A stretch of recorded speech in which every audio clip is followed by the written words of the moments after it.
G'day and welcome to KrakenCast. This is the oceanic branch of the Vassals of Kingsgrave Game of Thrones review series. Today we'll be discussing episode 4 of season 7, entitled The Spoils of War. My name is Duncan, or Valkyrist on the forums, and today I am joined by... Donna, Team Donna on the forums. Sarah, Lady Weaver on the forums. And Bing, Shushan on the forums. David HHH on the forums. Neil, Valerian Neil on the forums. Awesome. Well, great to have you guys back, and great to have you, Neil, as well. Thank you. So this is a pretty explosive episode to come back to. Right. Shall we start with lemon cake ratings? Dana, would you like to go first? 5. Just not on writing or anything, just on this. I was surprised. I was impressed by the CGI. I loved the way that they did the battle. So, yeah, for shock and awe, I give it a 5. Had fantastic moments. Even the ones that weren't dragon fire. I mean, I only have one massive nitpick, but that's just me being a bitch. But we'll get into that. So yeah, 5. Solid 5. A nitpick makes it all the better. Right? Sarah, what did you think? I'm giving it a 4.5 because I have a nitpick with how John says something and I'm like, no, that's not how you say it. That's bad grammar. So 4.5. You and Davos both. Well, that's what he has Davos for, the paperclip guy. Bing, what did you think? Yeah, 4.5. I mean, I don't know if this is a nitpick. I just didn't think the cave scene was achieving what the writers think they're achieving. Not digging the chemistry yet. Yeah, I think I agree with that. David. Right. I'm going to give it a 5. Before the big battle, I probably would have given it about a 4.5 because still everything was going great. But that battle just threw it over the top. I'm going to go all out 5. And lucky last, Neil. What do you think? First viewing, I gave it a 4.5, but I rewatched it last night and took some notes, and I was blown away. I'm going to go with a 5 now. It was it was just as fun, if not more, the second time around. So got to improve the score there. Yeah, I was going to hedge my bets, but no, I have to give this 5 lemon cakes. The battle, it's one of the most ambitious sequences they've ever attempted, and they pull it off brilliantly. It's incredible. It's on par with like Lord of the Rings in terms of epicness, but with Game of Thrones brutality and all that. It was also, I thought it was like it built the tension quite nicely in terms of we're both kind of rooting for Jaime and Dany to win, and they're opposing each other, so there was some nice tension there. The rest of the episode was solid. I probably would have given it a 4, but the battle just picks it up. I like the bittersweet nature of the Starks reunion. I'm hoping they give Jon something more substantial to do soon, but overall, awesome episode. But let's go into the locations themselves, starting with Dragonstone. So I'll just start with a recap. So Jon takes Dany into the mines beneath Dragonstone to show her the ancient cave paintings of the Children of the Forest and the First Men fighting against the White Walkers. He argues that House Stark and House Targaryen also need to set aside their past grudges to protect the realm. Tyrion interrupts their romantic stroll with news of the Lannisters' victory over the Tyrells. Dany is enraged and wants to dish out some fire and blood. Theon and the other Greyjoy survivors make it to Dragonstone, and Jon warns Theon that the only reason he's allowed to live is because of the part he played in Sansa's escape. I would just like to say good on Jon for being alone with a female in a cave and not going down on her. He's showing restraint. Although there was some sexual tension. That's where he takes all his dates. It's his spot. He has Have you heard of the Lord's Kiss?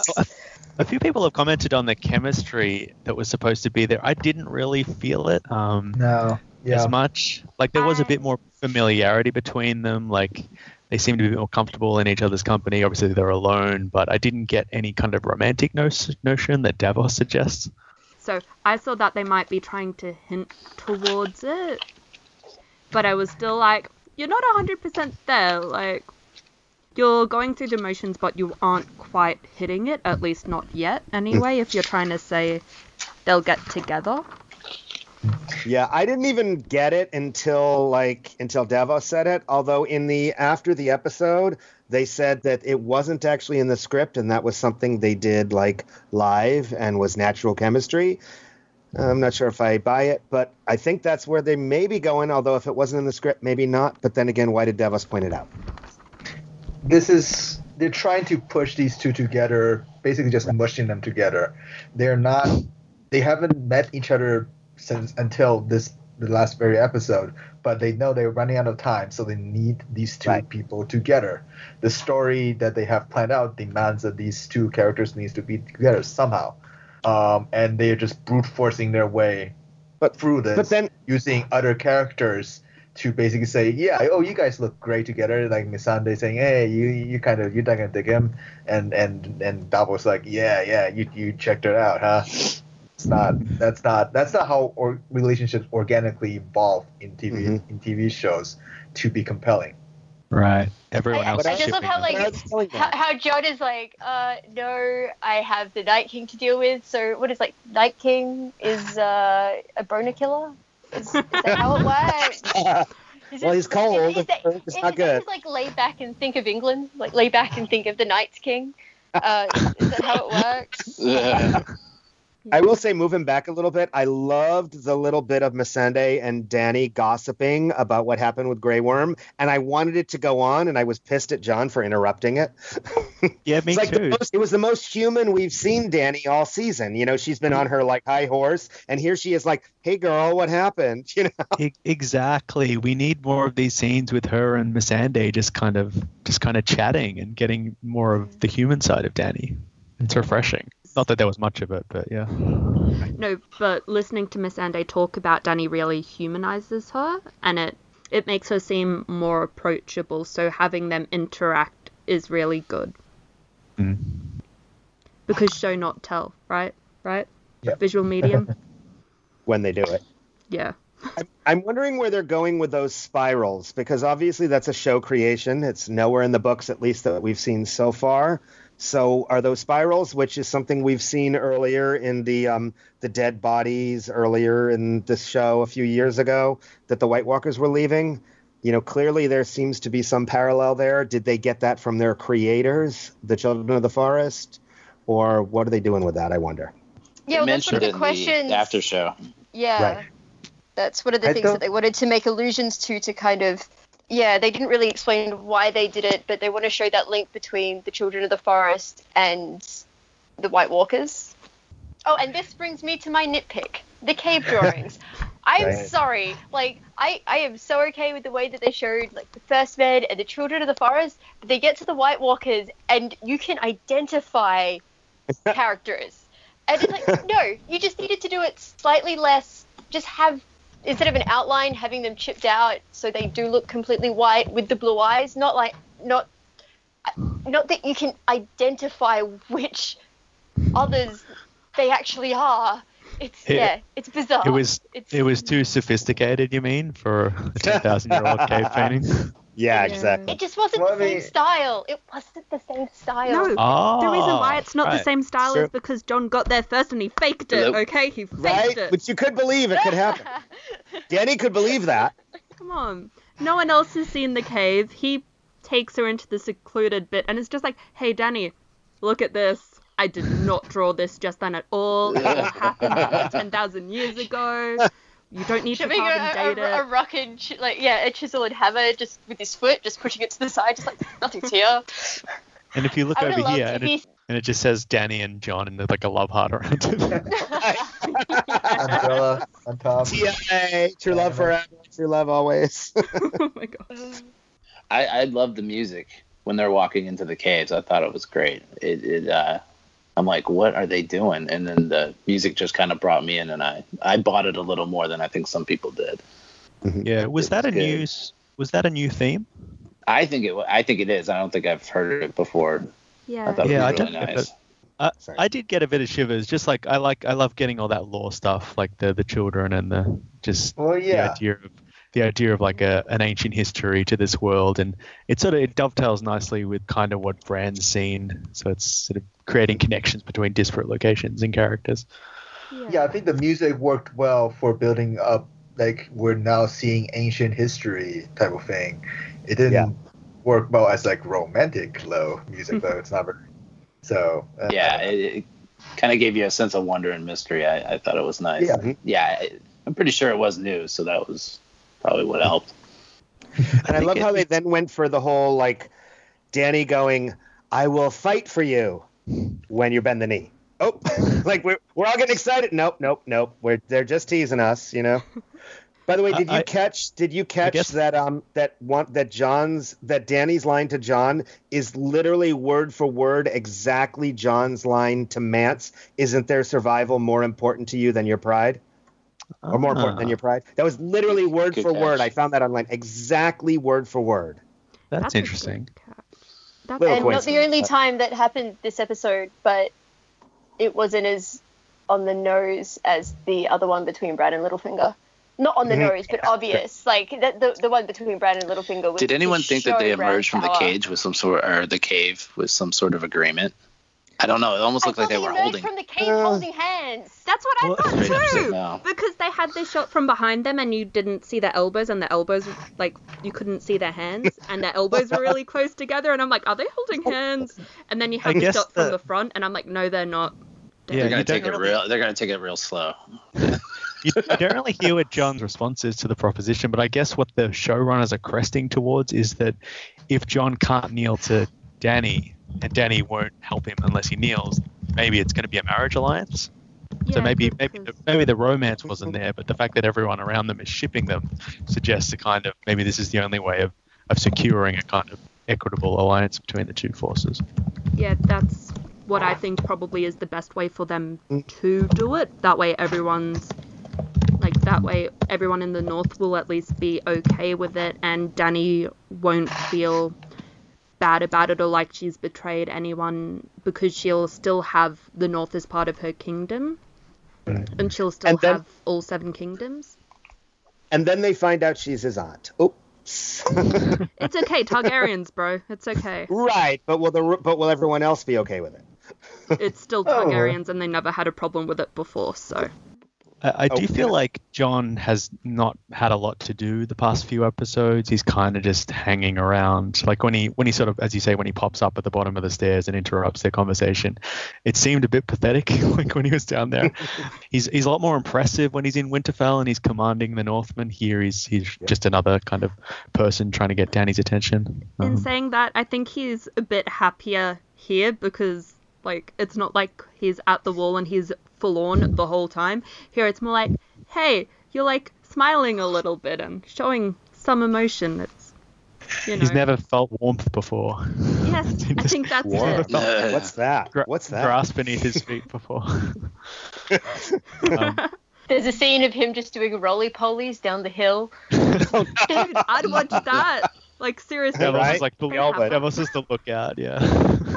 I wasn't too keen on the Jon Davos Missandei scene. It felt like they were kind of grilling her a bit too hard, and I don't know, it felt a bit uncomfortable. They're like, "Why do you fight for Dany?" And you know, the Natheists are liberated.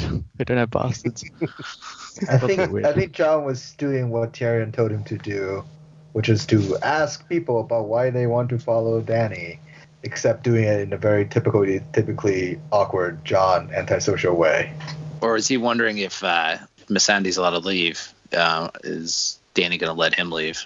he just wants off the island. That was a very pointed question. Yes. And I feel like you do start to get a few hints that Dany is a bit unhinged, like when she hears about the Tyrells falling, and she starts accusing Tyrion of conspiring against her, and like, I want to start burning some cities, and Jon's like, you know, people have seen Targaryens burning cities before. The whole point of you is that you don't do that. But she kind of does do a version of it at the end. But at the same time, I think it was a legitimate question that she had of Tyrion, because on some level we've all said, why does she suddenly jump in and like take his advice and jump for him? And now she's like, wait a minute, that's your family and you've given me really crappy advice. Are you really cool with slaughtering your family and all their troops? And that's a fair question. Yeah. It is. Maybe one she should have asked last month or last year, but you know, whatever. Before she got on the boats, when she came back and Tyrion was running things and being like, bro, what even? Actually, I was kind of happy to see Dany getting pissed off about stuff and going and doing something about it, rather than just still sitting back and taking everyone's advice. I thought it was good seeing that change of pace from her. because normally when something does happen, she just sits back in her ivory tower and commands other people to do things, unless she's actually in that position and she is being harmed in some way. Then she'll go and do stuff with Drogon, like last season, I think it was, with the Dothraki horde, when she burned the village down. Right. When she was in danger. So I thought it was good seeing her actually go out and help her people. But I was annoyed because she just went and fought Jaime rather than stopping the siege where all of her Unsullied are. And I'm like, why didn't you do that? That way you're, saving your men that you're pissed off about. It's a good point. Like, a lot of Dany's previous conflicts, she's remained very cool-headed, and she's sort of overcome it, not easily, but in a relatively definitive manner. Like, whereas now everything's sort of kind of falling apart, and she's getting quite flustered and angry and unsettled, and not knowing which course to choose, when previously she was very decisive on which course to choose. Like, especially last season when she was captured by the Dothraki, and the way she just knew that she would survive the fire and overcome them, and she knew she would be able to tame Drogon, and she knew she'd be able to defeat the slavers. It felt a bit too easy, so I like that there's a serious challenge ahead of her now, and she's getting very flustered. And she's losing. It's more realistic, I think. And as well, we get to see a different side of her, like, because she has grown a lot since the earlier seasons, and now we get to see how she handles it as an older person with more experience. And I like that there's a bit of doubt among some of her advisors, like Tyrion and Jon, and like, maybe this isn't the right person. I don't know. I guess they're all pretty loyal, especially compared to the alternative. But Jon seems to be having some hesitations, maybe. Oh, one other callback we didn't mention yet was, of course, the Davos saying fewer instead of less for the Stannis callback. I love that. I loved it. Stannis lives. I'm not a huge Stannis fan, but I loved that bit. I did like it, but I think who was it last week who said that they're a bit afraid that Davos is just being used for comedic effect. And it felt a little bit like that, but I did like the fewer. Sure, yeah. It was. Any thoughts on Theon arriving? Kind of a bit surprising. Jon had terrible grammar. No, he said, what you did to her is the only reason I'm not killing you, but he should have said what you did for her. And I'm like, terrible grammar. Fail. Yeah. Take half a point off the episode. Yes. Technically to her, because he pushed her off the top of Winterfell. But saving her and... Yeah. No, I do agree with you, but... Like, yeah. Sorry. What I really loved about that scene, though, was if you looked at Theon, Alfie Allen's face, his body language, the moment he sees Jon changes. He doesn't go quite to Reek, but he goes from, okay, I'm coming out, I'm doing this. He sees Jon, and you can just see on his face, like, oh, crap. Because remember the last time when he left Sansa, he said, I'm leaving because Jon will freaking kill me. And here's Jon, and he's like, uh-oh, what am I going to do? And he's right. Jon says, well, the only reason I didn't kill you was because of that. I did like, though, that the very first thing he said is Sansa okay? How's she doing? Which, that was awesome. Right. Or he's just trying to get himself out of trouble. Maybe. Yeah. I thought Theon looked a bit like a kicked puppy when he was coming back onto the shore, and he's like, I did a bad thing. He just gets back in the boat and starts paddling back out. I want to talk about Theon jumping overboard in episode 2. Can I talk about that quickly? Yeah, sure. Sure. Okay. So I don't think Theon was just being a craven when he jumped overboard. I think he realized that he didn't really have a chance against Euron, and if he had have made any move towards saving Yara right then, Euron would have killed her because he had the scythe around her neck, so he would have just ripped that out and then killed Theon as well. And Euron had however many other men, like I think there was 5 in that scene as well, all right next to him. And there was just Theon on his side, so I think he did make the right decision to jump overboard so he can come back and fight another day and save Yara later. I don't even know if it was that rational. I just think he got Agree. flashbacks to Ramsay when he was seeing Exactly. all the Greyjoys torturing. It was like, I can't Yes, handle this. Like, I have to run. I'd never want to be in this. Just instinct kicked in. Right. It was the right choice for all the rational reasons you're saying, but there was not. I don't think there was a moment of rationality in his mind right there. This was post-traumatic stress. He was back in torture, back in fear. Just see it in his eyes. He was, I need to get out of here. This is the scariest crap I've ever done, and I need to get out of here now. And I get that, and it totally makes sense. And I was so glad they actually did that, because that's what post-traumatic stress is all about. Yeah. And it is good that they did actually have it that way as well, by him not fighting Euron, because it wouldn't be realistic if he had have fought Euron anyway. Well, he would be dead. He would be dead by now. Yeah. Right. Or captured. Yes. Or captured. Especially, Theon's been using Yara almost like a centering tool, to something to hold on to keep him Theon. And when Euron is holding Yara, it's complete and utter PTSD. And I think Alfie Allen did so very well. I remember in one of the audio commentaries when they just started the Reek character, he talks about how much extra acting, coaching and lessons that he did, because he really wanted to be able to portray that well. And in that scene, you just see him going from Theon back to Reek, and it's all body language. Alfie Allen has done a great job of playing Theon, though, and through all of the stages that Theon has had to go through, he's done a fantastic job of showing all of them. Absolutely. He's Definitely. totally underrated. They should put him on all the posters. He and I think he does definitely feel guilt about the way it went down, even though it wasn't totally in his control about what happened to Yara. So I think that'll be kind of his mission, to rescue Yara.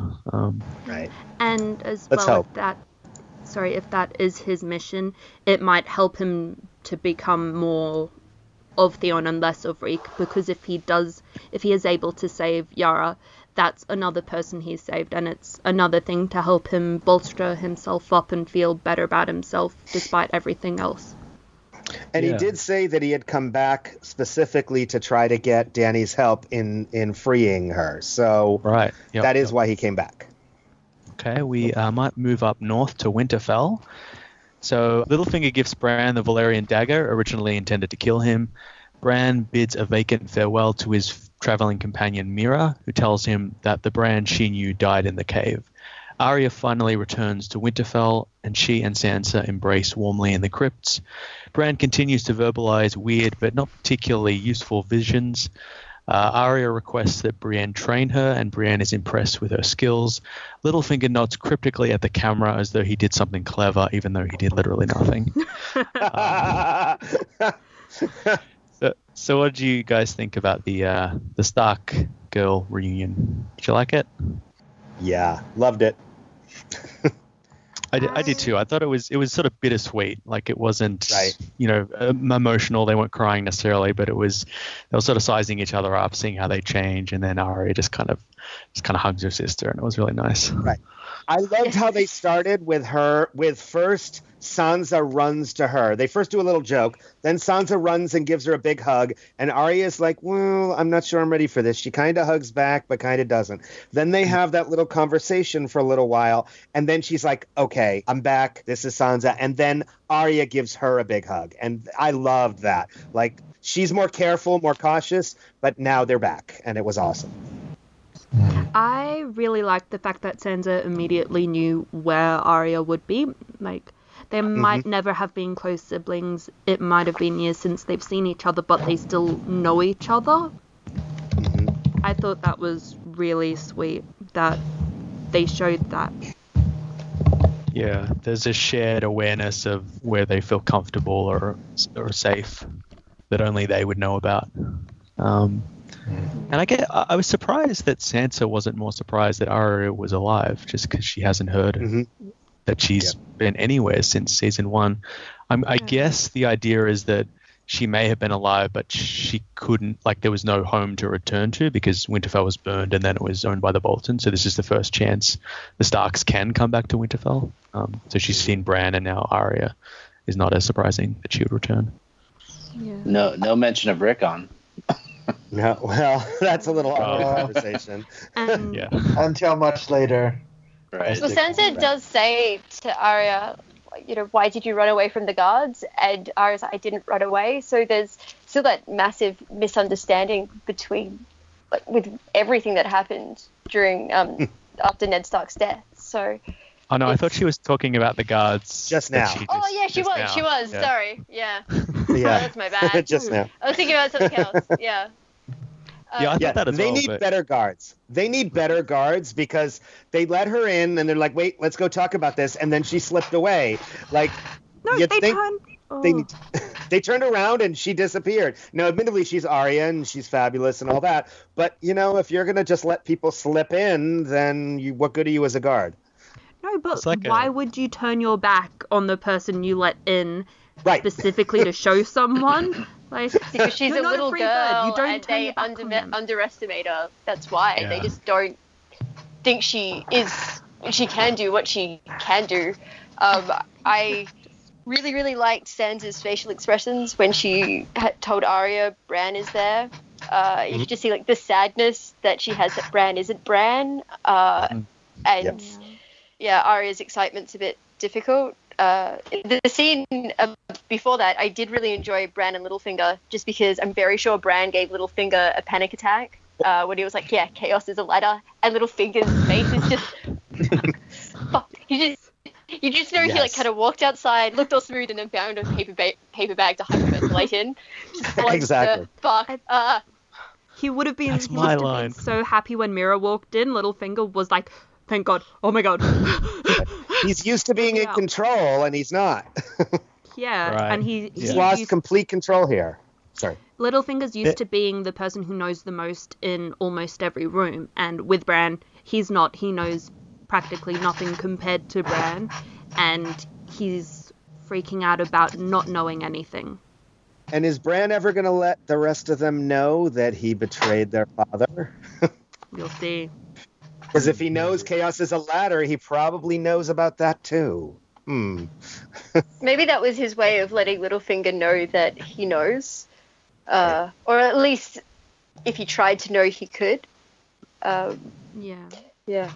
I did like the scene between Bran and Mira, because last week I was like, what the fuck, Bran? You don't make any sense whatsoever. But this episode, they definitely explained a lot more about what happened to him. Just having all that part of the Matrix instantly downloaded into your brain means that you're completely isolated from your personality and who you used to be, because you have so much other things, like so much, just other information within there, and so many other people as well. Your personality suddenly seems immaterial in the sort of void of the cosmos. You just become detached from that. And how much is personality attached to memory? So if you no longer have those strong memories attached to your personality, and you have all these other memories, I mean, all you could really be is a blank slate, or else you would end up looking like Legion from X-Men. And there you go. I think that clears it up. Like, I was a bit confused last episode, but I think having like the memories of thousands and millions of people would just your personality would just dissolve into nothingness. But yet, did that happen with the Three-Eyed Raven? Sorry. It seems like the cave was like the last we saw of Bran, and Mira even says you died in that cave, which is really, I'm still really sad about that. And just what Mira goes through, and I wish he'd said something like, just like some parting word, like, did you know that Bran loved you or something, or it's just something, or he was grateful or something. Anything. I'm so pissed off with Bran, because I'm like, bro, she carried your ass back here. You should be fucking thankful. It was awful. It was horrible. But it was sad. One person's struggle in the scheme of things actually doesn't matter when he knows of all these other people's struggles. But to her, I agree. He should have been nicer. But it shows again who he's become. I was with Mira. I was with Mira. Is that all you have to say to me? Ugh. No, but with that scene, all I was thinking was, Bran in the books would be so pissed off with himself. Like, Yeah. so angry. He's such a sweet what little. What the fuck are you doing, dickhead? Fuck you. He's such a sweet little kid in the first few seasons. It's just really bums me out. I thought that the reappearance of the Valyrian dagger was interesting, like such a long time after it first appeared, because that's kind of what caused Bran to become the three-eyed raven. Well, sort of. It's connected to that transformation. He was attempted to be killed while he was in that kind of coma state. So, and it was sort of the start of the War of the Five Kings and all that. And Sansa's point of, like, why did Littlefinger give you that? He's not a generous man. He did that to get something.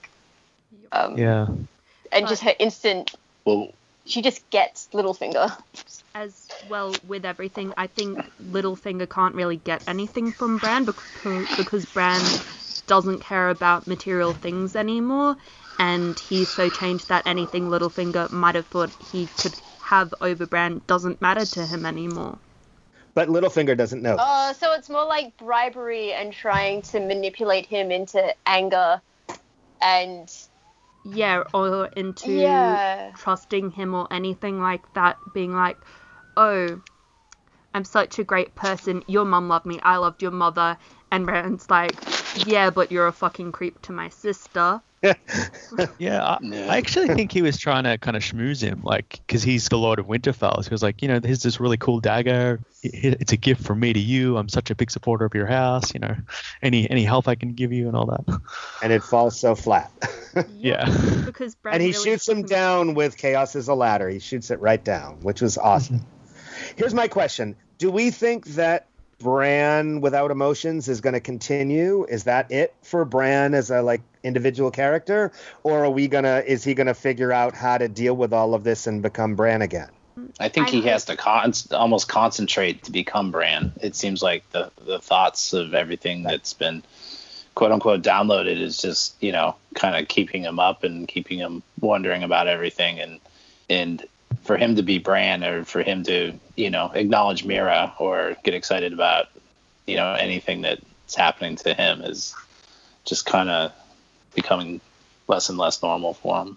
Right. But will he pull it off? Is the question. In my opinion, I think give it time, because Blood Raven had years, decades, even about 100 years or something. Such a long time to become the three-eyed raven and become used to it and have his own personality as the three-eyed raven, whereas Bran learnt everything in a minute. Yep. So I think if we give it time, Bran's personality should probably settle in, and then Bran will be different, but I think we'll get a personality out of him. Or the showrunners just explained it to the actors. Keanu Reeves in Matrix, right? How he's just like a wood plank. We want that. That's what we want. Except that's Keanu Reeves in every movie. So. Maybe it's like magic creeped into the world of Westeros with the dragons and the White Walkers and the direwolves. When this is all said and done, maybe magic falls out of the world, and then he maybe loses his powers and maybe becomes more of himself again. That's possible. That's a nice theory, though. Yeah, it is. That'll be good. And then Mira would be so happy because Bran would be like, oh man, sorry Mira, I was such a dick, let's marry. Yeah. Let's get married. Wow. I mean, pass. How close did Mira come to saying I love you? It was, you could just hear it in her, it was so sad, so depressing. Well, with Mira, can I just talk about her for a second in that scene? Because we're bringing it up again. I think Mira leaving was really because she knows she can't really do anything more for Bran, because all of their time together she's been getting him from point A to point B and then from point B back to point A, and now she's done that, she can't do anything for him anymore. She was his provider, she was his source of transportation. Jesus Christ. She was his pack mule. Yes, she was his pack mule. Did everything for him, and now she doesn't have a place at Winterfell because Hodor's place has been taken by a wheelchair, and everything she did is now being done by servants. so there's no point in her being there anymore, and she knows that. So she's like, well, if you're not going to say anything, I might as well just go home. That way, if we do all die, I die with my dad. I die with my family that's still alive. And I need to tell them about Jojen. So, fuck you. I mean, I understand why she left, but I mean, there'd be a place for her at Winterfell. I mean, she's a lady of a pretty sizable northern house, and all the other houses are there. That's ultimately where they're all going to end up once the winter comes, it seems. Do you think that's it for Mira? Do you think that's it for Mira? Are we done with her, or are we going to see more of her? I hope we see more of her, because we didn't actually see her leave the castle, so she might still be there. And there's also Helen Reed. Is the show ever going to bring Helen Reed in? That's what I was. So. Season 8. He doesn't loom as large in the show as the books. No, he doesn't. No. Although they've mentioned him even this season, so in the first episode. He showed up. Right. Yeah. So. But they mentioned him this season even, so maybe we're going to go there. That would be good. I'd like to see the neck. It would be nice. See some lizard lions. I guess we don't need him to learn John to learn his parentage with Bran and everything he knows. Yeah. Right. Any thoughts on the Brienne and Aria fight? Oh, yeah. That was so Awesome. good. Badass. Awesome. Yes. I love just the look on both of their faces. I think Maisie Williams did fantastic in that fight. You can tell that she is a dancer and that she took the whole fencing training from season 1 very seriously. And you can see her play with Brienne, and then Brienne gets the upper hand, and she gets, Aria gets mean. And you see it on her face, and she changes, and then she enjoys fighting for the sake of fighting, and they enjoy fighting each other, and it was fantastic.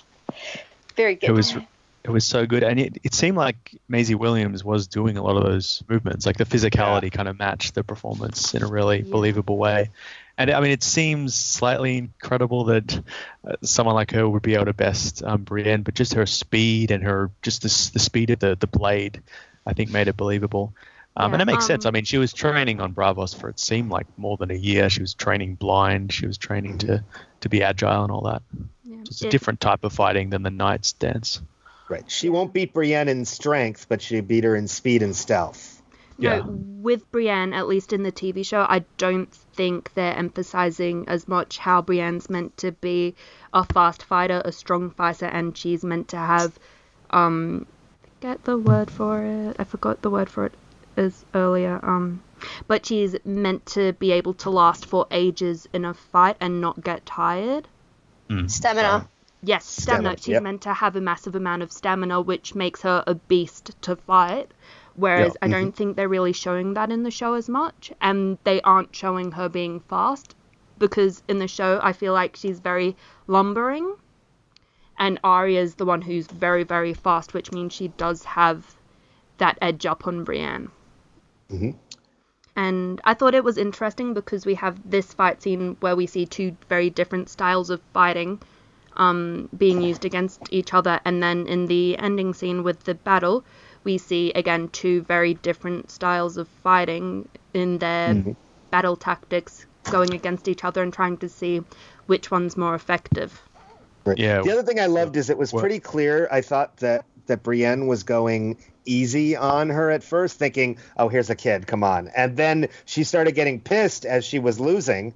And then she started really fighting, and you could see it in her eyes. She was like, okay, wait a minute. I'm gonna actually have to fight here, which I thought was... She just kicks her in the chest. Right? This, like, tiny girl. It's like, whoa, Brienne. That's like the Lady of Winterfell. But it also shows that Brienne realized that she's like, oh, I can kick this kid in the chest because they are good enough. Yeah. But I can't really understand Sansa in that scene. She seems to be enjoying it, and she's always seems impressed by Aria, but then she walks away early, and I don't know why. Do you think it's because she's jealous because she never learned or never thought to learn, and those are two warrior women battling it out, and she can't go down and join in because she's never been trained to, because she never found it interesting?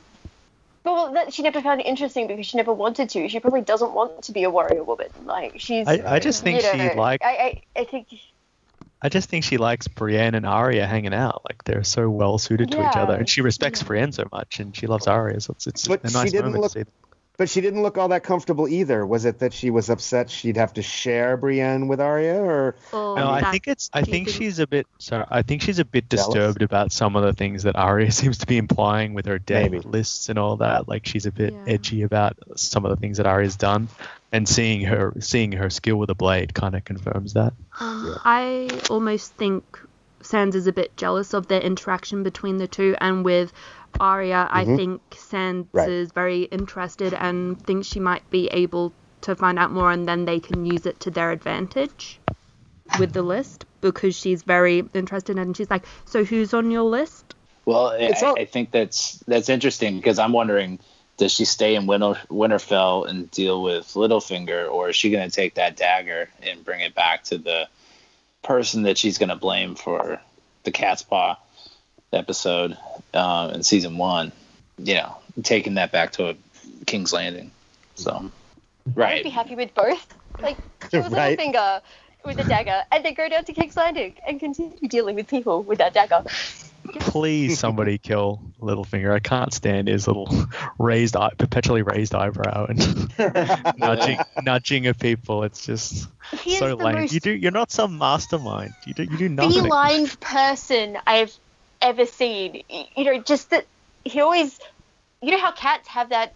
They're so self-satisfied. Like they just. They know they're better than everyone else. I don't know what cats you've been hanging around with. And that's his all the time.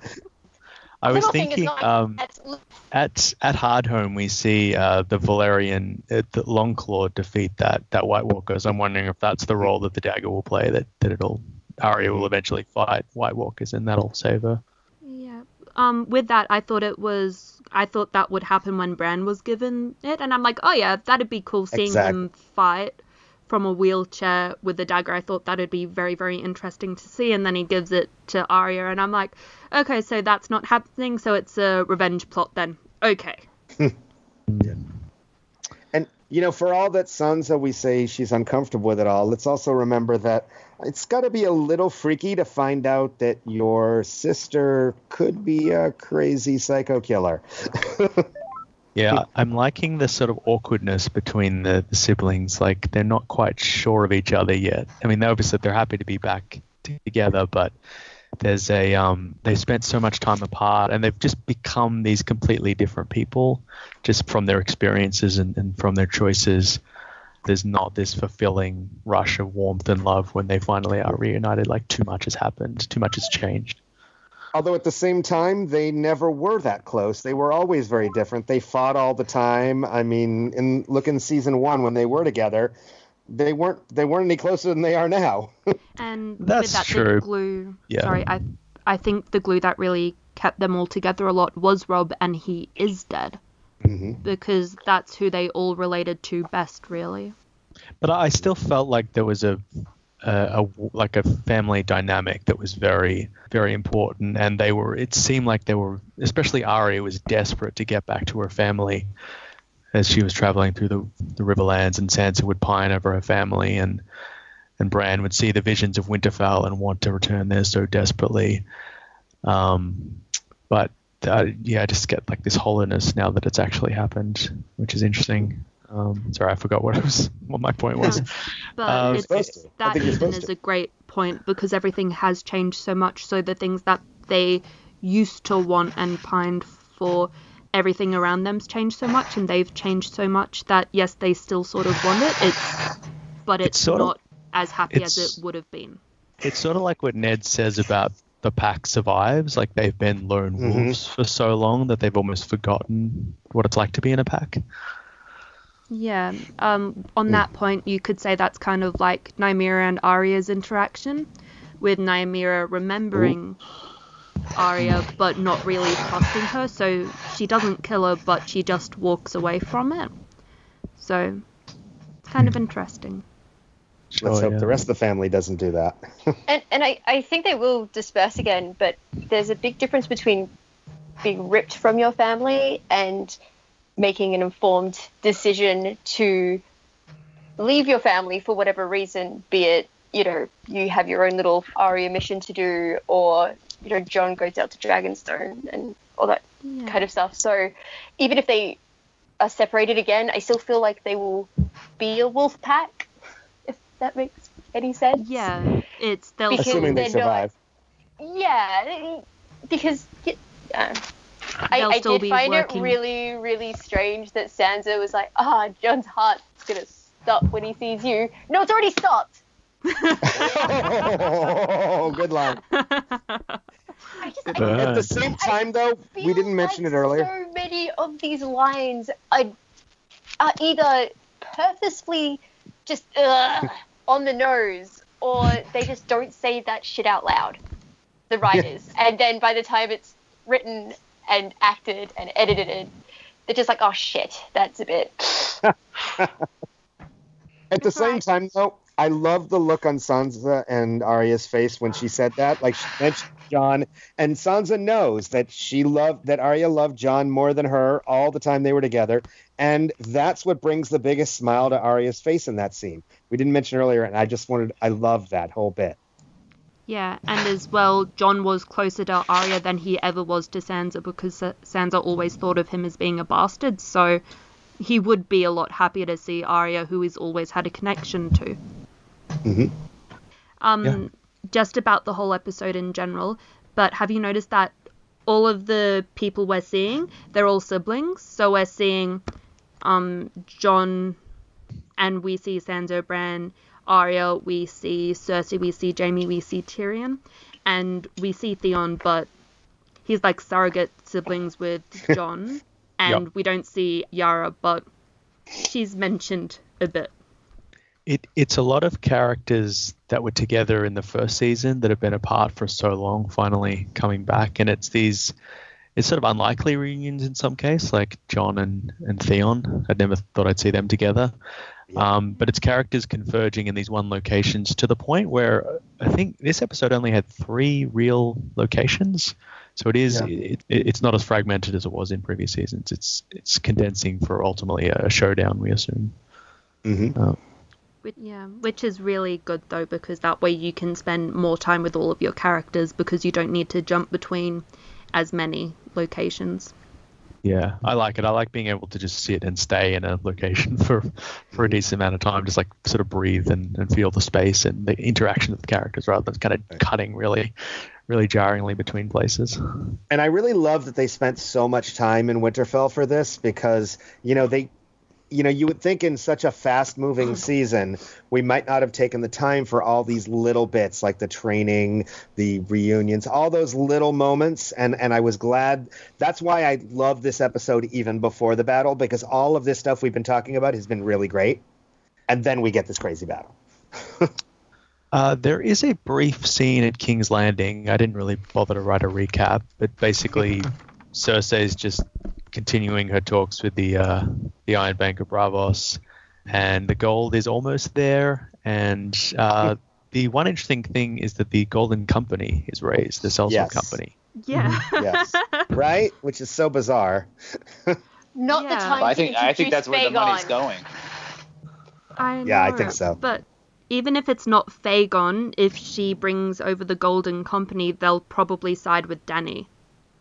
Well, she is a Targaryen. Well, I mean, in the books, yes, but the Golden Company is just whatever in the show. It's like the Fens are not cannibals in the books, but they are in the show. The Iron Bank of Slavers, the Golden Company are not Targaryen loyalists. Yeah. Yeah, who knows where they're going with it, but we'll see. It's still a nice callback. It's a nice call, though, so I liked it. Yeah. Do you think Tycho makes it out of there alive? Yeah. I think he's switching sides very soon. Yeah, I was gonna say it wouldn't surprise me if he just took that heap of gold and went to Dragonstone. He's like, here you go, have fun. Fuck him. Yeah, or she doesn't give the gold up and holds him captive, pays the Golden Company with it.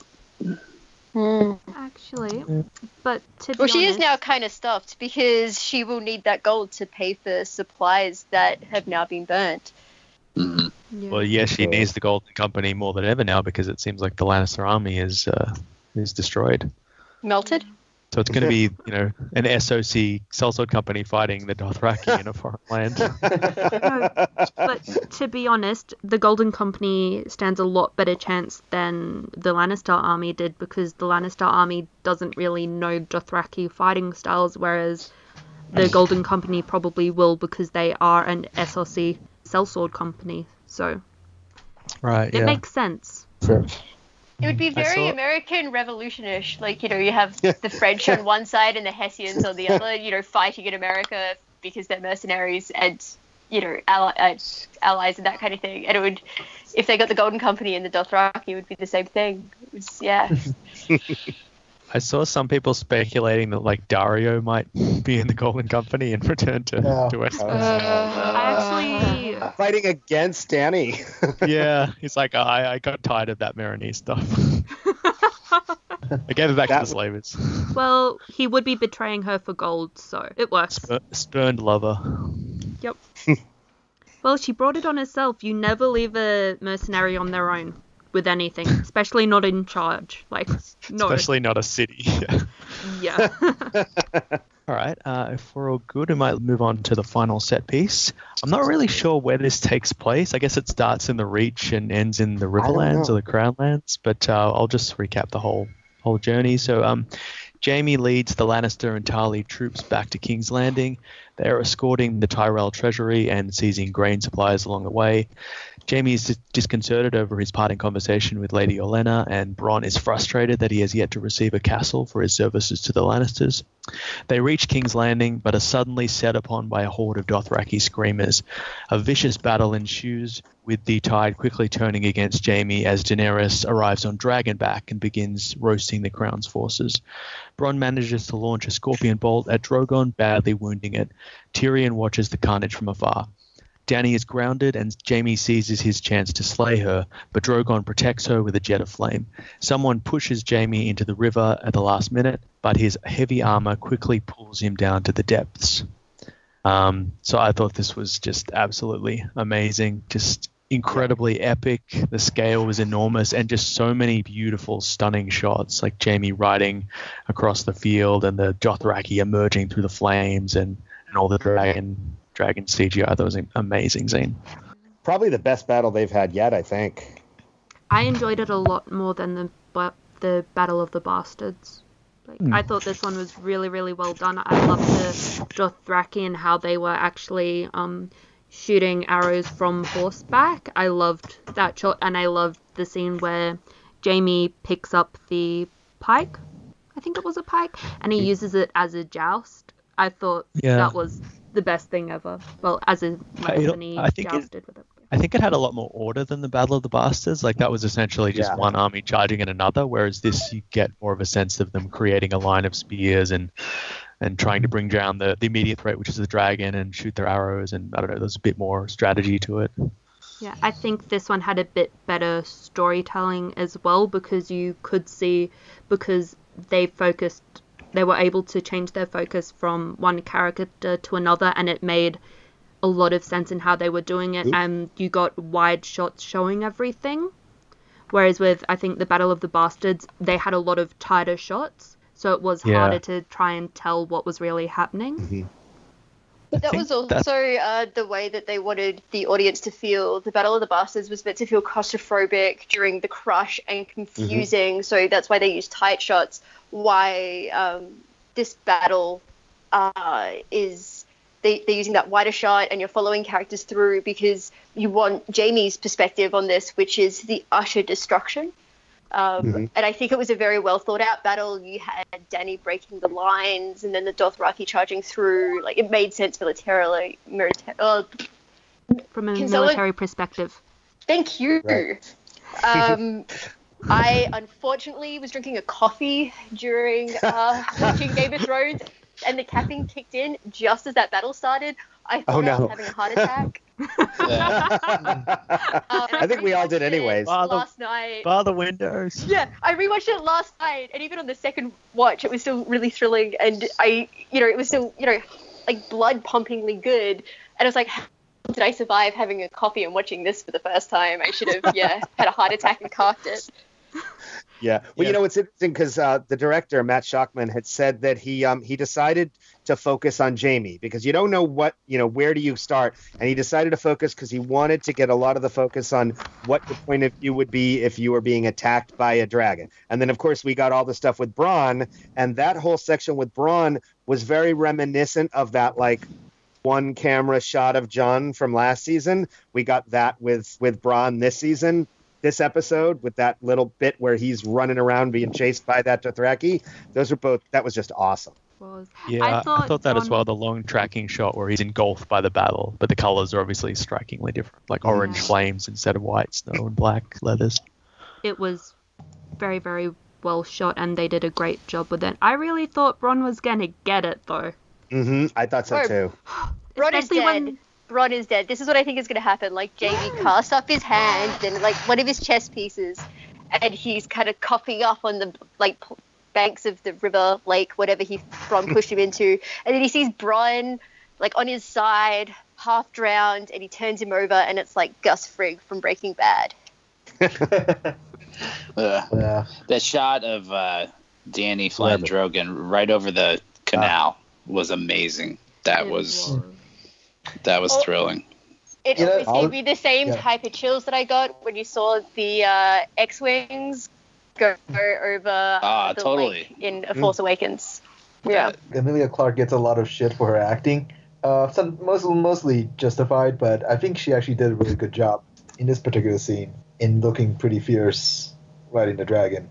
She pulled it off very convincingly. So well with the dragons when they were babies, and she does really well with the dragons now that they're fully grown. She's pulling a spear out of a big green pillow, and you believe it, that she cares for them. I do think this has really hammered home and Preston Jacobs does talk a lot about this, but dragons as nuclear weapons. This battle, it really reminded me of Junko Muramoto, her picture book, My Hiroshima. She survived the Hiroshima blast as a child. Wow. And she published a book of what her story was, and what her and her sister had to do. Like, they went to a river and there was just dead people who had essentially were burning to death, jumping into the river to get rid of the flames and to get rid of the burning, and people pulling off their clothes and just they being burnt underneath it. And you saw that with the guy removing his helmet. And even like I had a look at the artwork for the first time again in years, and there was a lot of that, like the skin falling off, and it was really brutal, and it shows how horrible dragons really are, and why would you ever do that to a city? Yeah, and the thing is, as well, I wrote in my notes, it was like Dany pretty much brought nuclear weapons to like medieval a knife fight, pretty much, really. Yeah, and that's exactly it. I don't think she needed to even use Drogon. She could have just flown around with him, and if she thought they did need to use him, then use him. But I think the Dothraki could have beat Jaime's army all on their own, and she didn't need to use him, but she did anyway. And she's and that's also the sinister element is that she's also burned a lot of the food that was being taken up from the Reach. So now a lot of people are going to starve because of the totality of her attack. And as well, she did it on purpose. She lined Drogon up and made sure he burnt all of those wagons. Yeah, there was a vindictiveness and a sense of revenge that makes me think there's a bit of the Mad King sort of creeping into her. Yeah. Well, I thought she would take Jon and Tyrion's advice a little more to heart, and I thought she would, just fly around and use the dragon fire a little more sparingly, and she did not do that. Well, at the same time, what they had said was don't use the dragons against the masses of people, the civilians. This was an army. This was an army bringing, yes, it was food, but this was a tactical thing. They were moving into the city to help King's Landing. So, I think that makes total sense. She should be there fighting this army. That's exactly where you want the dragon. You want the dragon burning the ships. You want it burning the armies when they're outside the cities. And it was outside the city. Now, we still haven't figured out where the heck they were, because we know that Tarly said that the gold is in King's Landing, so that they didn't stop the gold, unfortunately. But we still haven't figured out where they are. What was that water that Jamie fell into? They look like they were in like the Wild West with those tall rocks. Assuming that they're near King's Landing, so they're somewhere in the Crown's lands. How did Dany get all those Dothraki onto Westeros without anybody noticing, so they could surprise attack Jaime? And with only a few ships. With only a few ships. No, they had enough ships to be able to take King's Landing with their Dothraki, so they should have enough to move the Dothraki to where they were. And but nobody noticed a giant horde of yelling Dothraki and marching across, I don't know, the Whispers or something. I don't know. It's these behind bushes and but as well, it's Bronn used his sellsword hearing and is just like, I think I hear Dothraki.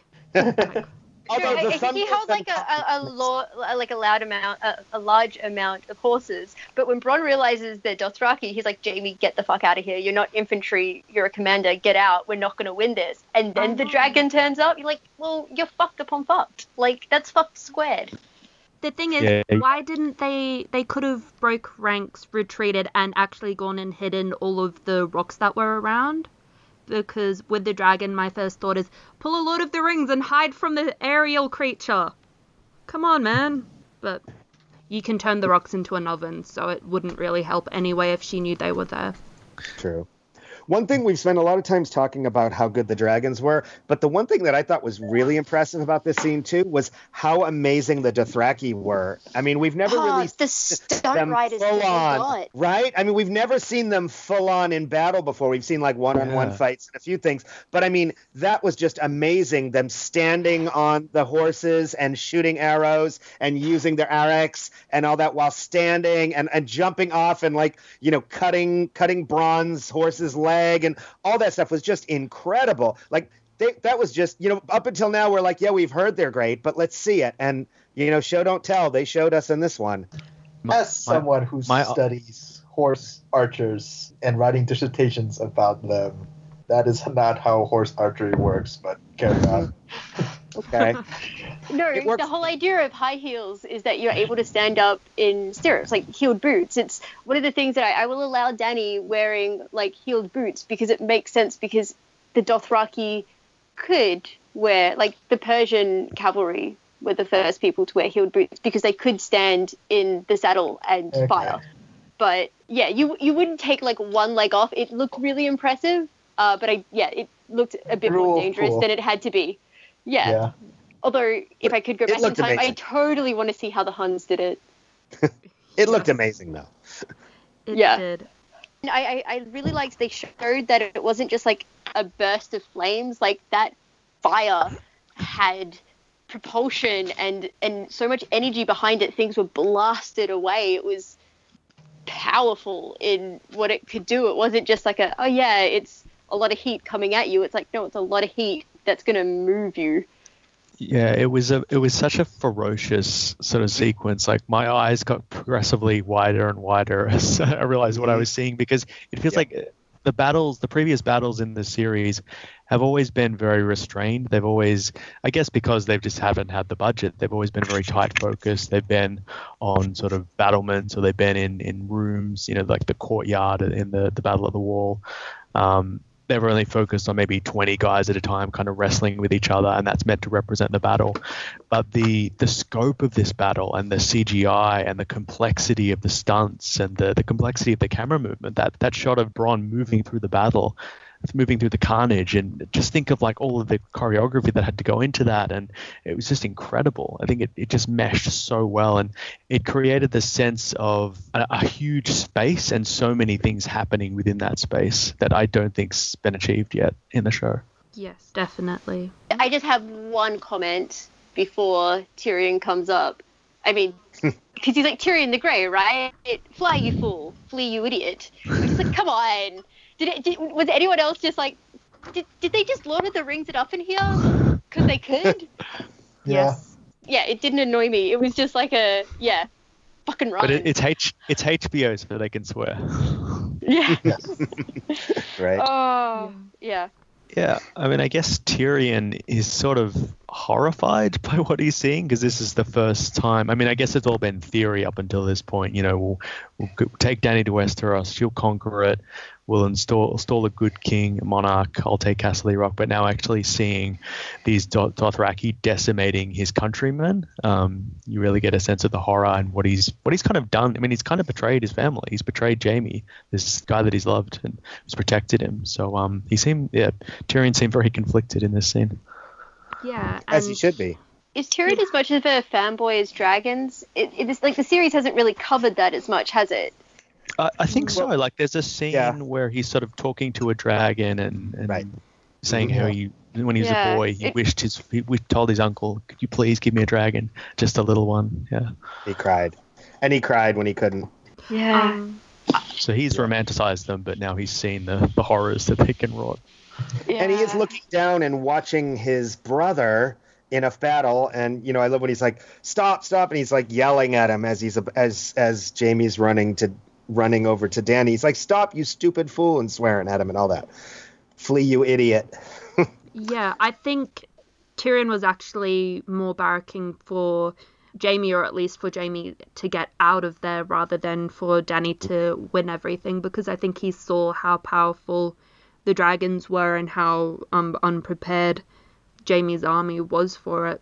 So I think that sort of changed his allegiance a little bit, or at least in the moment in that particular battle, he sympathized more with Jaime's forces. Does Dany bring Tyrion there just to almost prove his loyalty? I think so. Yeah. I was surprised he was there at all, personally. It was a bit confusing, because when Theon arrives and he asks where Dany is, he says she's gone away, and then you see her arrive and attack the Lannisters, and then Tyrion's there. Like, he got there as quickly as Dany got there, even though she left before him on a dragon. I think Tyrion went with the Dothraki, though. Right. Oh, okay. So rather than the area. being separated, it's more like he went with the Dothraki and he's in a separate bit because they don't think he can fight, even though he has fought in 2 battles, at least in the books, and 1 in the show. It definitely felt that Dany had him there as punishment.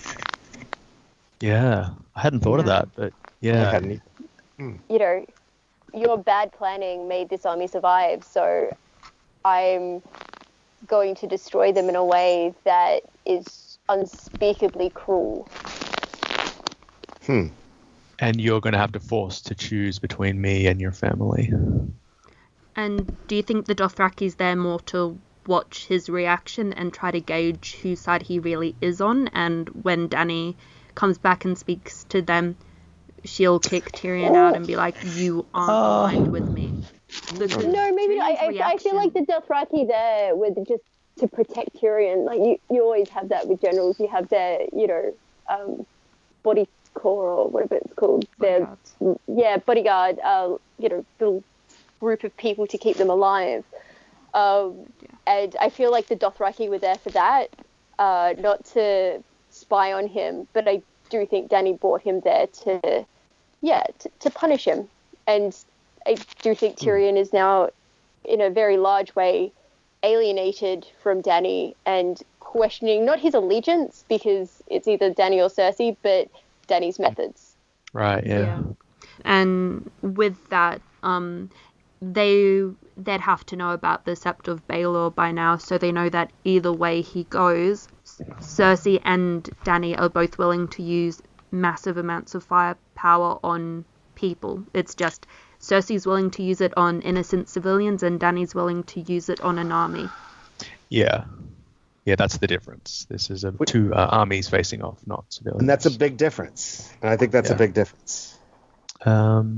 I guess thoughts on Dany's perspective. I guess this is kind of what she's been dreaming about for a while, to let loose with Drogon. She's been chained up and now she's let loose. That was such a good scene, just like seeing Drogon drop and then his, being able to land, and Dany getting off, and her priority is Drogon, to the point where she's not even thinking about things around her. I really like that. It shows, they are her children. She cares about them that much. Yeah, they're not just sort of instruments or weapons. She has a familial connection to them. They're in pain. She wants to help them. Yeah, Maybe fly it a little bit away from the battlefield to do that though next time. Yeah, but I think Drogon was probably falling fast, so it's more like he might not have been able to really get that far away, so it's more like get him down now, pull it out, and then you can go further away. And I'd imagine she had no idea that this was even possible, because, I mean, we know that dragons have been taken down, but does she? I thought it was about time that she realized that the dragons aren't infallible. Exactly. And they proved it, and I thought it was about time that it did happen, because she's gone through 7 seasons with them and nothing has happened to them. It's time something did happen to shake it up a bit. So I thought it was really good that they actually did follow through with it. Like Drogon was wounded at the fighting pits, and he did kind of have to lick his wounds, but he's much bigger now. I really enjoyed like her pulling him up to show people his belly when the archers let loose. I liked that. It showed that she was thinking about it. The other really good thing is they showed like how hard it is to turn a dragon around. They are big things. Like you need like that kind of wide space. They're not quick maneuverable animals. You really got a sense of volume with them, how big they are through the air and smashing on the ground and everything. You really got a sense this is a massive thing. And just Unlike with him anything flying over the water again, like it was just such an oddly serene part of that battle. It was beautiful. And then it just goes back to carnage. It's just... I guess that's indicative of the different perspectives. Like it's absolute horror from Jaime's perspective, but from Dany, it's this kind of, she's a bit removed from the battle. It's not quite real what she's doing because she can't hear it as much. She's flying through the air serenely. There might be a sense of excitement or glory in it. Yeah, and my first thought was in a lot of novels with dragons, they have it as the belly or the wings being tender parts of it, and if you actually hit that with anything, the dragon will be damaged and hurt, and then all the arrows just bounced off, and I'm like, nope, not in this one. Okay. Yeah, well, the bigger danger was an arrow hitting Dany. I guess. And will she land, survey everything, and realize how horrible the thing that she has done is? I hope Or so. will she just justify it to herself and not see the problem? But at the same time, these were soldiers fighting her. So, I mean, that's kind of what you do in war, you know? I mean, whether you have a dragon or you have a sword, you have to kill the people who are on the other side. But just with it, though, I think with this battle, it'll be very different with her acknowledging what she has done, because she doesn't have the Sandai there. The only person there to really hold her accountable apart from herself is Tyrion, and she's not really trusting Tyrion at the moment, so she needs to hold herself accountable, which is a lot harder to do when she doesn't have someone else there keeping an eye on her.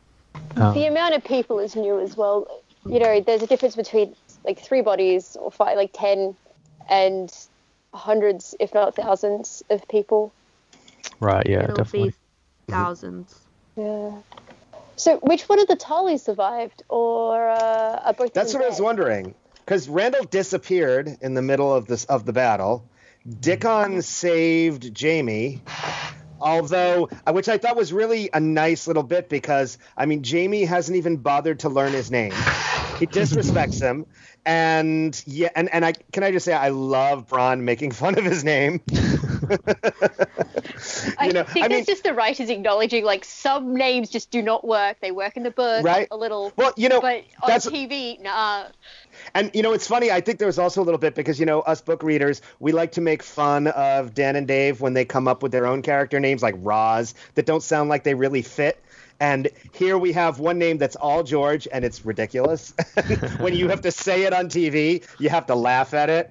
I mean, I loved a couple of weeks ago, Game of Thrones, if you've ever watched that, did a bit where they said that moment when you accidentally introduce yourself with your Grindr profile name, Dickon. Yeah. But I thought it was nice, this little bit that Jaime hasn't even acknowledged his existence or his name, and yet he's the one who actually saved Jaime in the middle of the battle, which I kind of liked. I think he'll remember his name from now on if he survives. Hopefully. But I like how Jaime was just the look on his face is like, dude, Bronn, cool the fuck down. We're all not yeah. This guy's kind of important. Yeah, just like, Kinda. we get Kinda. it. Your life was shit. Ours wasn't. Shut up. Like, don't need to hear about your poor people problems. I thought it was very out of character for Bronn to be like, Jaime, get out of here, rather than being like, Jaime, we need to get out of here. But it could be shown as more character growth and them having a deeper connection than what Bronn had with Tyrion. Yeah, I mean, the frustration Bronn seems to show about not getting the castle that he was promised, I think, back in season 5 when he was pulled away from Lolly's, taken to Dawn. I feel like it's a sense of, like, he's been so loyal to the Lannisters, and he actually seems to be genuinely loyal and think of Jaime as a friend, but Jaime perhaps doesn't reciprocate that friendship. Yeah. Did anyone think that he was going to go for the gold when he dropped it? It seemed like they were going for that cliche, right? Yeah. So I was like, horror movie cliche, do not go for the gold. Get your butt out of there. Do not go for the gold. I was so happy. And he didn't. That was good. He was tempted, though. But that was the thing, like, get the gold and run from the battle, or continue the battle and try and save people by killing a dragon. But they also use those shots, I think, to show, like, using Bronn's perspective to show that it was him that saved Jaime at the very end, because he focuses on the gold, and then after that they use his perspective to focus on a white horse, and the person who saves Jaime from Drogon is on a white horse. Yes. I thought it was Bronn too. Yeah, it's got to be Bronn. It has to be Bronn, like, but it was a good way to use his perspective to confirm things for us. Yeah, and as well with Bronn's perspective, you did have the more close-up shots where it was definitely you are in a battle, and you did have some of the wider shots so you could see where Bronn was running, and that way you did get a sense of the battle as well. So I thought it was well done with how they used his perspective. And then you have Jaime's perspective, which is as a general and just watching the carnage around him, which is a bit weird because he was, in the middle of it. He seemed quite detached. Just like, how did he avoid all of that? He's like, that's how. My face is a little ashy. I'm doing okay. Plot armor. Plot armor. Come on. But yeah, Jaime. Yeah. I wonder if Bronn is so protective of Jaime because he sort of sees him as the sane half of the Targaryen dynasty. Like, if Jaime dies, it's just Cersei. Maybe, and maybe Bronn feels a lot of attachment towards Jaime because it is like, hey, you saved my bro Tyrion, who I wouldn't have been able to save, and I knew that, which is why I took the castle. So maybe it is a bit of that as well. Yeah. So it's more like, you're my bro, and you saved my other bro. So, like, super bros. But how much can Bronn actually think that Jaime tempers Cersei's craziness? Like, it's been shown this season and last season that Jaime has no control over Cersei's, he says that it was his interjection that allowed Olenna to die via poison, but that's just what Jaime's saying. We don't know if he just pocketed some poison and gave it to Olenna and was like, I'm not going to let Cersei do what she wants here. And there's a moment earlier in the episode where Jaime sort of like go and pressure the farmers into giving up their grains, you're good at that. And like Tali and Bronn sort of raise their eyebrows at him a bit. It's like, Jaime going a bit to the dark side. And then towards the end of the episode, it's almost like the roles are reversed. Tali's like, we should start whipping stragglers. And Jaime's like, oh no, let's not be too harsh on them. And then Tali raises another eyebrow, and it's like, I didn't know what to make of that. Like, right. But why are you being so harsh on farmers but not on soldiers? And in the books, Tali is very much you have to do things my way or the highway when it comes to order in his army and with prostitutes and females. So I think that is keeping with Tali's character from the books. He's very martial. Like, oh yeah, I can see Randall, you deserve to get raped, Tali. Dickhead. Does anyone think Jaime is gonna die?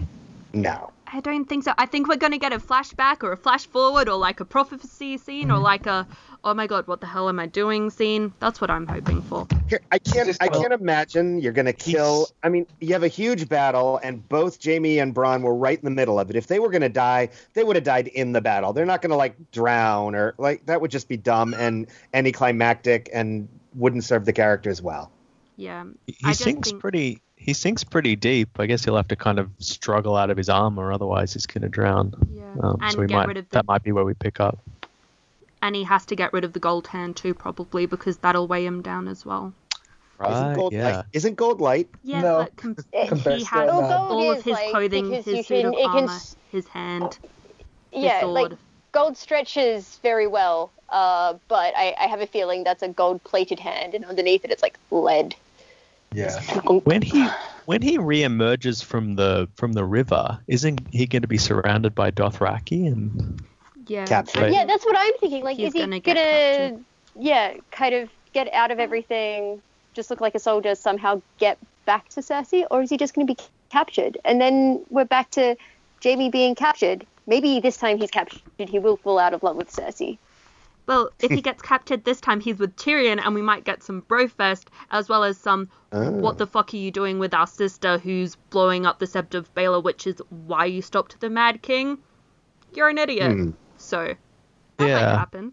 I'm looking forward to their reunion, because, I mean, they part on different terms than they do in the book. Like, they sort of hug, and he frees him. Although, if you remember in Season 5, like, Jaime says something about wanting to smash Tyrion's head open for killing Tywin.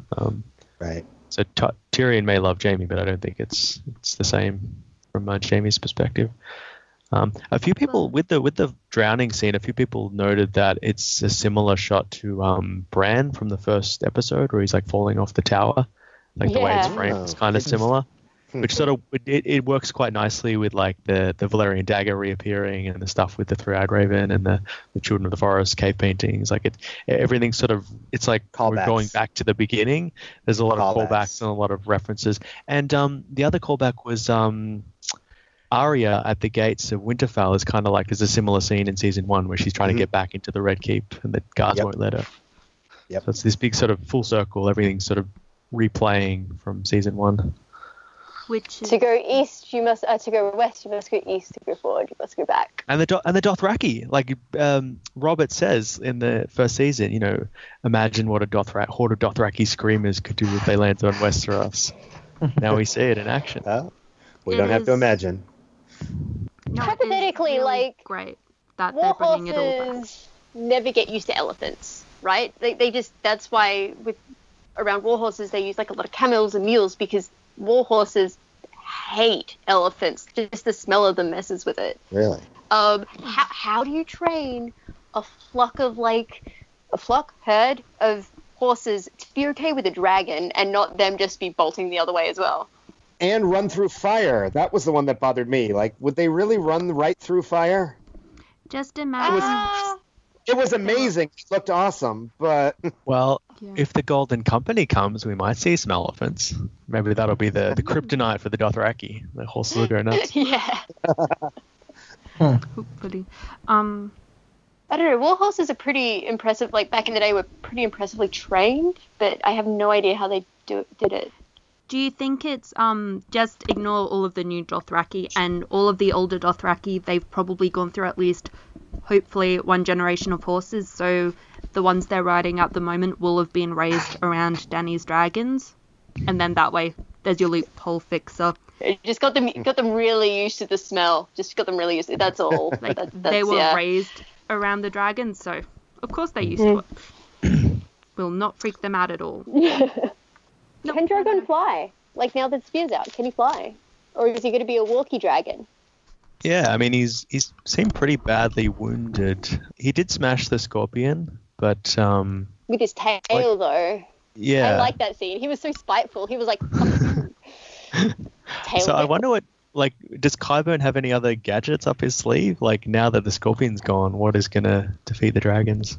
Well, oh, God, poisoned arrows. Ugh. Well, is there only one? Is there only one? The way he described it was like, you know, the smiths have been working day and night. So maybe there's more. Maybe they've made a couple and they're up on the battlement. I mean, it's that a valid been question. A prototype one. Sorry. If there's only one, why would you have sent it away from King's Landing? I mean, I can't imagine you would need to keep one to protect your queen. So there has to be more than one, I would think. That's true, yeah. No, that's a good point. Cersei would not send it away if it was the only one. She wants to protect herself. But how many bolts did they have? Because he fired off 3. You'd think as the thing landed, Bronn would have kept shooting at it. So I wonder maybe he only had 3 bolts for it? One of which he wasted on the Dothraki? I think he was loading it, but the dragon was like unleashing flames at that point, so he had to get out of there. Yeah. Maybe. We're actually over halfway through the season at this point. Yep. Right? Yeah. Yep. It's only 3 episodes left. Let's hope for some more character growth and Jaime gets hit over the head. I can definitely understand why they only wanted to do 7 episodes. They kind of needed the money from the 3 that they cut. And they've spent the money well. They have definitely spent the money well. And I like the fact that we're getting a series of battles. Like, it's not just the Battle of Blackwater represents the entire War of the Five Kings. It's a series of battles that all interconnect and feed off each other. It's an overall war that's affecting different parts of the country. It's degenerating everything. Yeah, and it's nice to see them actually putting that into the TV show and showing it as well. Yeah, and to be fair, they just didn't have the budget in the first few seasons. So, we would have loved to have this kind of budget for Blackwater, but it just wasn't there. Yeah, and they did a great job with the Blackwater anyway, so... Yeah, I think they tied it to characters and worked well. Yes. And I expect George Martin did the audio commentary for the Battle of the Blackwater episode because he wrote it, and he talks about... being okay that they got rid of the chain because he has written for television. He understands budget constraints. And he was like, if it was the chain or the wildfire, like that's what you need. And then he goes into talking about helmets and how in his books he always writes that people put their helmets on, and when they don't, bad things happen, because when he was writing for Twilight Zone, 2 stunt performers were doing 2 nights battling. And they weren't wearing helmets because they weren't written in, and one guy lost his nose in real life. Is that where Tyrion came from? Yeah, essentially. So when Jaime and the Tarleys, they're like, get your helmets, get your shields, get your own helmet, man. Get your own. Have your helmet on all the time, even when you're sleeping. Live in that helmet. Have a spare to vomit in. I'm wondering if for the rest... gone to Australian primary schools. If you want to keep a hat on someone, like a small child, you can do it. Teachers do it all the time. All kids want to do is take off their hats. Play. Yeah. No sun. We're not allowed to play unless we have hats on. So it's like, bro, get your hat on. No hat, no play. Yup. You have to be inside or undercover, and it's boring. And we have faces on the back of our helmets, so magpies don't swoop us. Really? Black helmets. Yeah. Oh, right. Yeah. Any more to say on the battle? Any predictions for what might happen next? I'm just wondering if we're going to get major battles in every remaining episode now, because we know that the last 2 are going to be massive. They're 80 minutes. So I'm wondering if we're just going to keep getting... I mean, we're effectively getting an extra episode from the last 2. It's got to be the Siege of King's Landing, doesn't it? That's how it'll end. Or it'll be the wall coming down, so... Right. Well, we know there has to be a big battle. Something's going to happen at Eastwatch. In fact, the next episode is called Eastwatch. So I had expected that was going to be one of the last episode, either the last episode or the penultimate, like they always do. But I'm guessing if they named it Eastwatch next week, that battle that we saw a little bit of in the trailers for the season with the Brotherhood and everyone, Tormund, and I'm guessing Jaime. I mean, I'm guessing that Jon will go up there. I'm guessing we're getting that next week, which I'm surprised by. Oh man, Tormund's gonna die next week. Oh no. Maybe he could run Brienne away. will be so happy. They kind of have to. We haven't really lost anyone major this season, unless you count the Queen of Thorns, who still was you only appeared in cameos. So we got to kind of get to some major deaths soon, I would think. And maybe they'll be attacked and Tormund escapes and is damaged and gets to Brienne and dies in her arms, and it's what is it, La Pieta by Michelangelo, that, There you go. Jesus, and Brienne's like, thanks, but no thanks. But with Tormund and Sandor, we'll have Sandor coming back and Tormund dying, so it'll be only one giant guy for the good guys. Sander can at a die. time. Sander can die. I'm No, okay with Sander dying. Sander already almost died and like went away and then had everyone around him killed. He deserves to live for a few more episodes, okay? Plus, he just started getting prophecies, so we can't get rid of him already. He's already starting to see things in the flames. You can't kill him that soon. Or they can kill Beric Dondarrion. That'd work. And he's come back to life. No, he'll get turned into a white, and then he's gone for good. Yeah, anyways. Oh no. How much control? He's a fire white. Already. Yeah, but I mean an ice white, okay? how much control could the others have over fire whites? None, because they were created by fire. But if Maybe we'll find out. magic is kind of coming from like this one stem, technically they could maybe really like just take control of Jon at some point. He's like, ugh, I can't shit. imagine. Oh, Probably also, not. That'd be awesome. the mark that doesn't the Night King like mark Bran? Right. So does he possibly have some kind of influence over him? Is that why Bran is the way he is, or has he let him pass the wall? And that'll be the. He can turn his mark on and off, so he's just like, beep, beep. So Bran can get through and then turns it back on again. He's like, yeah. Now. Just a GPS tracking signal. Hunched over. You see the Night King with like a little monitor. immobilizer. Beep beep beep. He's in. Let's roll. All right, we might close out the episode there. So that concludes KrakenCast for this week. If you'd like to join us for an episode, I think Tuesday might be the day we're going to record from now on, Tuesday or Wednesday. You can also catch the American episode reviews with the DragonCast and the European episode reviews with the Wolfcast.